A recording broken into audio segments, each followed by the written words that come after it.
Baik, selamat pagi anak-anak ibu kelas 10 IIS.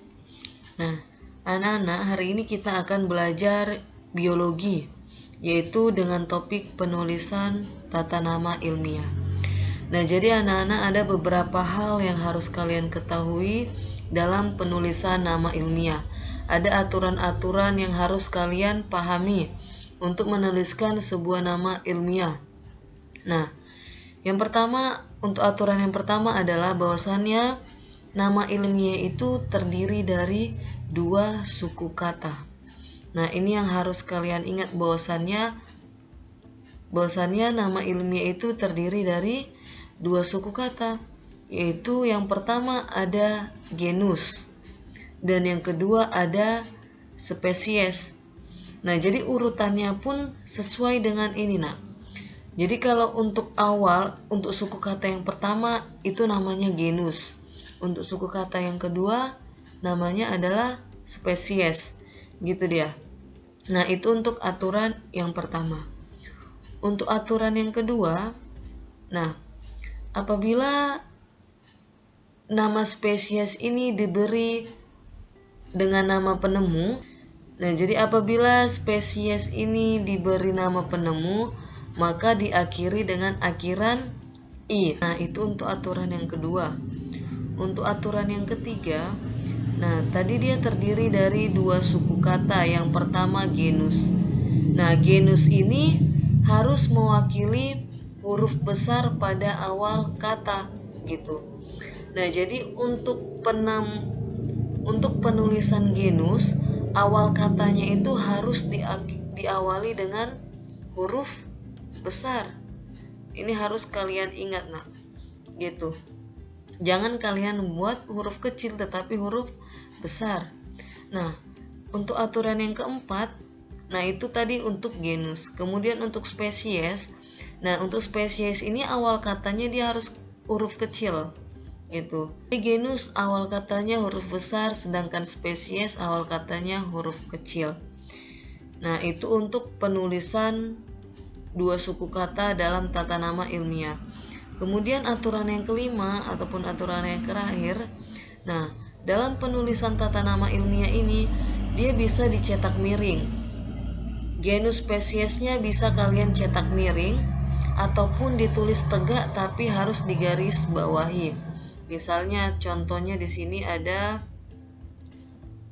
Oryza sativa. Nah,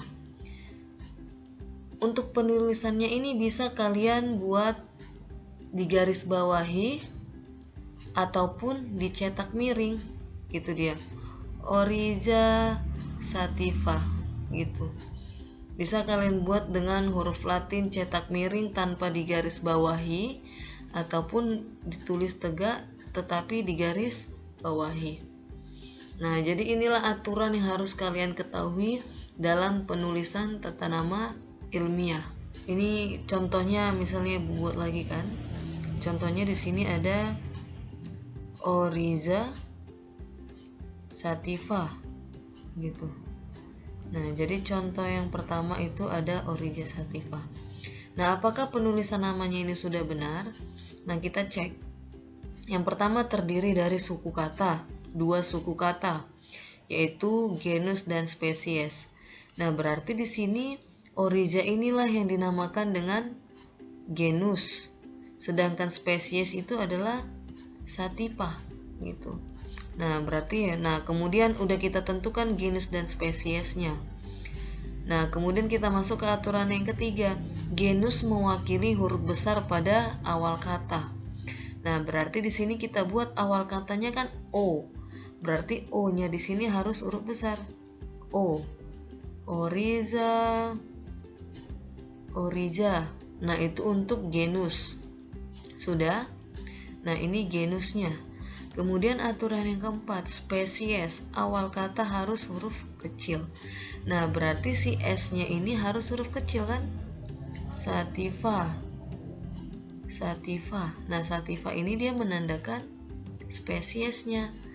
Nah, kemudian kita lihat aturan yang kelima.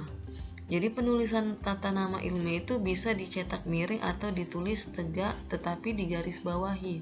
Nah, misalnya yang pertama untuk yang dicetak miring. Nah, berarti kita buat Oriza Satifah.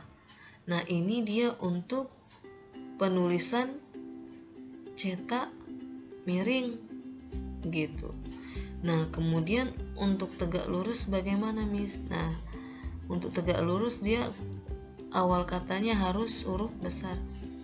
Oriza Satifah. Nah, tetapi dia apa? Harus digaris bawahi. Ini dia. Ini untuk penulisan yang ditulis tegak gitu dia. Nah, kemudian untuk yang aturan kedua gimana, Miss?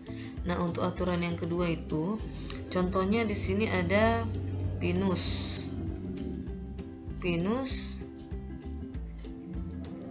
Mercusi. Nah, apakah ini sudah benar? Kita cek. Nah, dia terdiri dari dua suku kata. Ya, benar, Pinus dan Mercusi. Kemudian kita lihat genus mewakili huruf besar pada awal kata. Ya, benar. Kemudian spesies awal kata huruf kecil. Nah, berarti ini salah kan? Ini dia huruf besar, berarti yang harus kita buat. Nah, Pinus. Nah, ini kan dia i-nya double kan? Nah, berarti kalau dia di akhiran i, diakhiri dengan akhiran i, nah berarti spesiesnya ini dia menandakan nama penemunya gitu. Nah, berarti di sini Pinus Mercusi gitu dia. Karena ini dia tegak, maka harus kita garis bawahi. Kemudian untuk cetak miringnya gimana, Miss? Ini dia. Pinus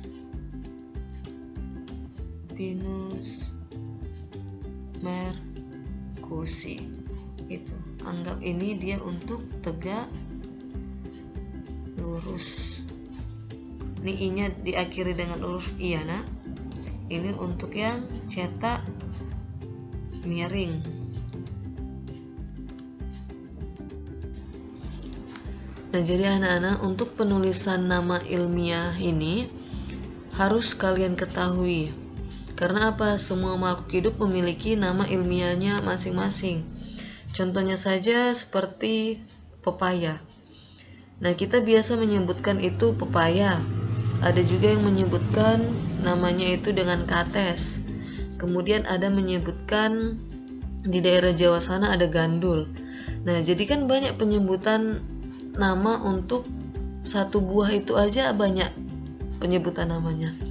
Nah, kalau misalnya kita keluar negeri, kita sebut kates, orang itu belum tentu tahu bahwasannya yang kita maksud itu adalah pepaya. Nah, jadi untuk memudahkan penamaan ini secara universal, secara umum, makanya dibuatlah penulisan tata nama ilmiah ini gitu. Nah, kalau misalnya kalian sebutkan, nah, nama ilmiah dari si pepaya itu tersendiri. Nah, pepaya itu nama ilmiahnya adalah Carica papaya. Nah, jadi kalau misalnya kalian keluar negeri pun kalian sebutkan nama Latin ini Carica papaya, nah pasti mereka sudah mengetahui bahwasan ini adalah nama dari pepaya gitu dia. Nah, jadi kita belajar nama ilmiah ini supaya memudahkan kita untuk mengetahui nama dari makhluk hidup itu secara universal. Nah, nggak hanya tumbuhan, ada juga hewan, ada juga dia nama Latinnya, ada juga penulisan nama ilmiahnya. Nah, tapi untuk hewan dan tumbuhan, penulisan tata nama ilmiahnya tetap seperti ini. Dia terdiri dari dua suku kata, yaitu genus dan spesies. Nah, sekian pembelajaran kita hari ini tentang penulisan tata nama ilmiah. Ibu harap kalian bisa memahaminya dan mengerti. Oke, baik anak-anak, selamat pagi.